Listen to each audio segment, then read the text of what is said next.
jeunesse. Pour en parler avec nous, je reçois aujourd'hui Véronique Morel, coordinatrice à la Maison des Adolescents de l'Essonne, et Bénédicte Ruggieri, éducatrice spécialisée. Bonjour et bienvenue sur Sensation. Bonjour. Alors la Maison des Adolescents s'articule autour de 3 axes, l'accompagnement des adolescents, l'écoute des parents et l'échange entre professionnels et les adolescents. Quelles sont les principales missions de la MDA 91 ? Alors les missions, nous avons 2 pôles, le pôle accueil et le pôle ressources, mais on va évoquer, je pense, ce qui est très intéressant, c'est le pôle accueil au niveau de la structure. Alors déjà peut-être un petit peu mettre cette structure au centre du département de l'Essonne. On a une structure avec, on va dire, une maison mère qui est au niveau de Sainte-Geneviève-des-Bois, qui recouvre par son équipe tout le département de l'Essonne, et on essaye au maximum de faire ce maillage territorial. Autant, comme vous l'avez dit, avec l'accueil des adolescents, accueil anonyme, gratuit pour les jeunes de 11 à 21 ans. Alors je vais un petit peu rajouter, on peut aussi accueillir jusqu'à 25 ans. Voilà, mais c'est vrai que cette période de l'adolescence se situe entre 11 et 21 ans. On est une structure adossée à l'établissement public de santé Barthélemy-Durand, avec une partie de prise en charge, en tout cas d'aide au niveau administratif, un médecin chef de pôle de psychiatrie de l'enfant et de l'adolescent, 2 personnes référentes de l'EPS Barthélemy-Durand qui sont les directeurs de la stratégie et les adjoints et son adjointe, également une cadre supérieure de santé. Donc là, au niveau administratif, en étant accolé à cette structure, on est avec ce côté administratif. Notre gestion et nos budgets proviennent de l'Agence régionale de santé, donc important pour nous puisque on est porté par l'ARS. Et ensuite, alors proprement dit, l'équipe est composée de 2 infirmières, 2 éducatrices spécialisées. Alors les infirmières, je vais quand même les citer, Sylvie et Nathalie, 2 éducatrices spécialisées, Vanessa et Bénédicte, donc ici présentes, une secrétaire qui est vraiment aussi un pilier important de notre structure, qui accueille téléphoniquement les prises de rendez-vous, voilà, qui est le premier contact de la structure, et moi-même, donc coordinatrice et chargée de mission, prévention et promotion de la santé. Et quel était le but en fait de la création de la Maison des Adolescents ? Alors, la Maison des Adolescents, elles ont été créées suite à une conférence en 2004 qui a révélé la nécessité d'avoir des lieux d'accueil généralistes pour les adolescents de 11 à 21 ans, mais aussi pour soutenir les familles qui sont un peu démunies parfois lorsque leurs ados arrivent à cet âge-là. Et alors, les jeunes de 11 à 21 ans peuvent être accompagnés par la MDA sur plusieurs sujets, ça peut aller jusqu'à 25 ans. Le principal étant l'accompagnement dans leurs projets professionnels. Comment est-ce que vous définissez les besoins et objectifs des jeunes qui font appel à vous ? Alors en fait, nous, on travaille sous forme d'entretien d'1 heure. Les adolescents, ils peuvent venir seuls ou accompagnés. Ils n'ont pas besoin de l'accord parental pour pouvoir venir. Et on échange sur toutes les sphères de leur vie, que ce soit la famille, la scolarité, les projets professionnels, mais aussi les centres d'intérêt et éventuellement les soucis qu'ils peuvent rencontrer dans la vie.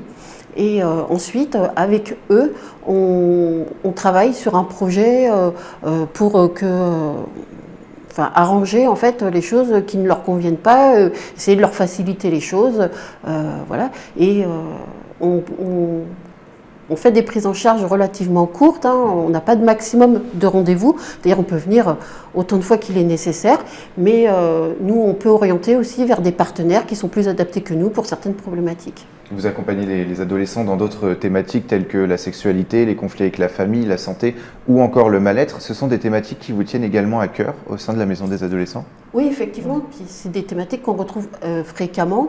D'ailleurs, on observe souvent que le motif pour lequel on annonce vouloir venir à la Maison des Adolescents n'est pas toujours le vrai motif et que souvent il est plus facile de dire qu'on a un problème à l'école plutôt qu'un mal-être. Et c'est des choses qu'on évalue toujours au cours des entretiens et qu'on essaye aussi de prendre en charge en même temps que effectivement le motif énoncé au départ. Et quelles seraient les valeurs de la MDA ? Ça serait plutôt l'écoute, la bienveillance, les deux à la fois ? Oui, et puis d'autres. Oui, beaucoup d'autres. Donc il y a le respect, la gratuité aussi, parce qu'il y a quand même peu de lieux où on peut avoir accès gratuitement, la garantie de l'anonymat.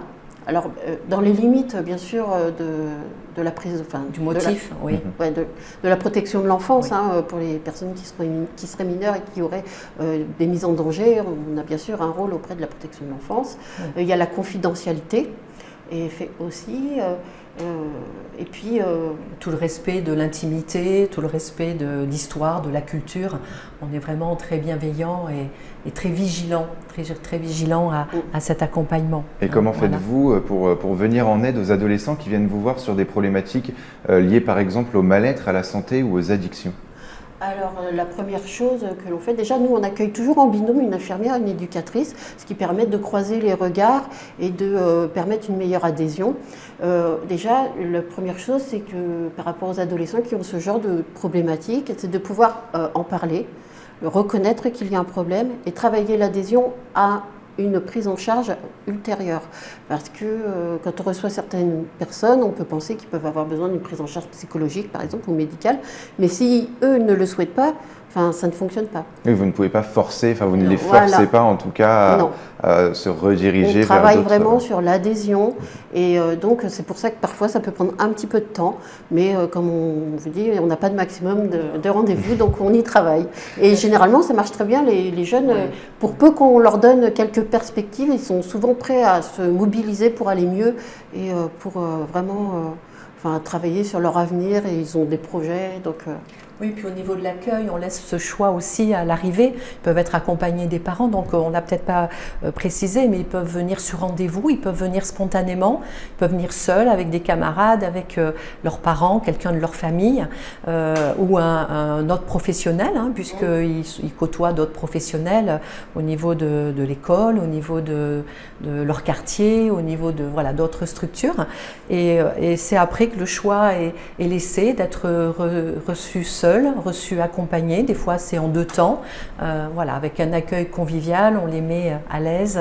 On est très bienveillant par rapport à notre selon lieu. Comment ils se sentent le mieux finalement pour venir vous voir. On leur dit toujours ils sont le chef d'orchestre de la prise en charge. Et on les met vraiment au centre de la prise en charge. Même s'ils sont accompagnés, c'est toujours autour d'eux qu'on veut échanger et pas forcément par rapport à d'autres propos ou d'autres difficultés rapportées par quelqu'un d'autre. C'est vraiment eux au centre de notre dispositif. Il y a aussi un service qui est dédié aux parents. L'adolescence est parfois source de conflits avec les parents.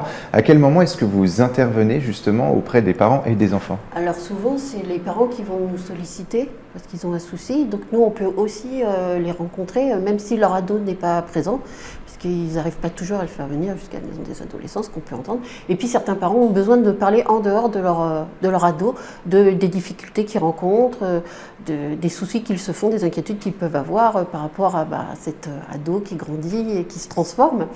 Et donc nous, on propose ça, un soutien à la parentalité, une réassurance pour les parents, un espace d'écoute pour qu'ils puissent Et vous ressentez justement une demande de plus en plus forte de la part des parents? Ça fait déjà quelques années qu'il y a cette demande qui se maintient et qui est relativement stable, mais oui, il y a quand même beaucoup de parents qui cherchent des lieux comme ça où ils peuvent s'exprimer. Souvent, ils peuvent trouver des lieux pour leurs ados, mais pas trop pour eux-mêmes. Donc c'est pour ça que c'est quelque chose qui arrive souvent quand on rencontre et qu'on ne voit d'ailleurs jamais l'ado. Après, on peut très bien, c'est vrai qu'on a au niveau de la structure où les parents peuvent prendre rendez-vous, comme le disait Bénédicte, mais après on est très vigilant aussi avec les partenaires, des partenaires qui organiseraient des temps, des cafés des parents, des forums, des lieux dédiés ou aux parents ou aux adolescents. On est bien sûr invité et très partie prenante au niveau de ces structures, d'accompagner aussi d'autres professionnels de l'adolescence pour pouvoir parler de notre expertise, échanger, rassurer. Voilà. Et au niveau des lieux, on a donc notre structure à Sainte-Geneviève-des-Bois, mais comme on le disait au début, on essaye de couvrir le département par rapport au diagnostic de territoire. Donc on a un temps d'antenne ici sur Étampes à la Maison de l'Essonne. On est en cours de conventionnement aussi au niveau de Corbeil-Essonnes, du centre municipal de santé, et avec aussi un objectif l'objectif d'aller pouvoir faire un temps de rencontre sur rendez-vous sur Évry-Courcouronnes. Et toutes les antennes sont disponibles sur votre site maisondesadolescents91.fr. Merci beaucoup Véronique et Bénédicte d'avoir été avec nous. De nous avoir accueillis. Merci. Et pour revoir ou réécouter cette émission, rendez-vous sur notre site et application Radio Sensation.